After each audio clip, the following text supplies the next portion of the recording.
Hi everyone, I'm back to read A Peek into the Past, School in 1864 from Addy's second book, Addy Learns a Lesson, Book 2, A School Story from 1864.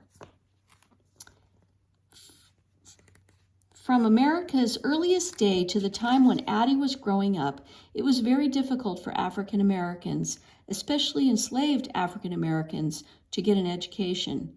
Black children were not allowed to attend the earliest American schools at all, although some still learned to read and write. Sometimes they learned from whites who wanted them to read the Bible or do work that required reading and writing. Blacks who did learn how to read and write often taught others. By the mid-1700s, a few churches and some individuals also opened schools for Black children. By the 1830s, it was against the law in most southern states to teach African Americans to read and write. Many whites didn't want Blacks to be able to read about freedom in the North because they were afraid their slaves would run away. They didn't want them to write either because then they would be able to write notes called passes that said they were free to leave the plantations. People who were caught teaching African Americans to read could be put in prison or forced to pay large fines. Black people who were caught learning to read and write might be whipped or punished in some other way. Even though it was dangerous, many Black children in the South secretly learned to read and write. Some children had their lessons at night after working hard all day. Others traded something for their lessons. For example, one enslaved boy who was a good marble player helped a white boy learn to play marbles. The white boy then taught him about the alphabet. Slave children might hide under an open window outside a school to listen and learn whatever they could. Some slave owners ignored the laws and taught their slaves to read and write anyway. Sometimes a slave owner's wife or children taught slaves without the owner knowing about it. Even in the North, where there was no slavery, schooling for Black children was poor. Some cities began to have public schools for all children, but usually Black students were taught in separate schools from white students, just as Addy was. This separation is called segregation. Schools for Black children had few supplies and poor buildings compared to those for white children. Some African American parents paid tutors to teach their children rather than send them to the crowded public schools for Blacks.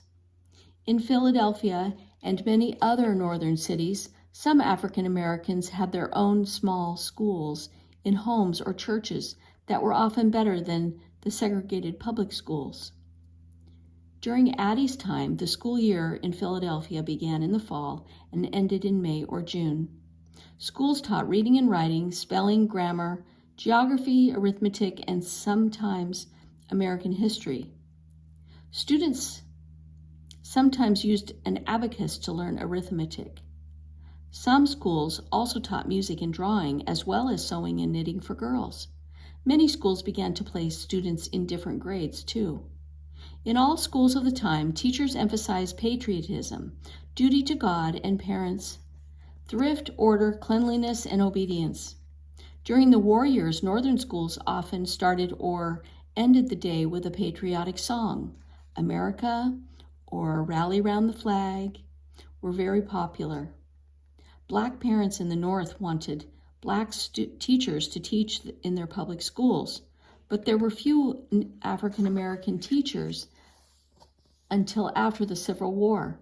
Philadelphia's Institute for Colored Youth was the country's first high school for African Americans.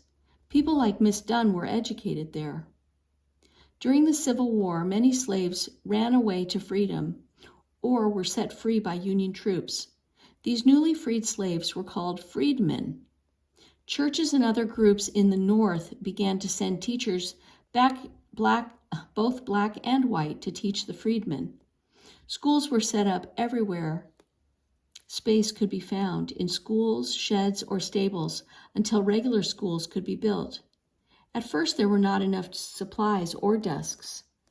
African American students and children flocked to these schools in the South, though they often faced anger and even threats to their lives from whites who wanted blacks to stay uneducated and enslaved. The schools were successful mostly because of the efforts of African Americans themselves. They took risks, made sacrifices, and gave the schools whatever money or goods they could so they could get an education. By the time Addy was in school, thousands of blacks had learned to read and write. They knew that education meant true freedom, that education opened the door to better jobs and better lives. All right, and that is the end of Addy Learns a Lesson. Hope you liked it.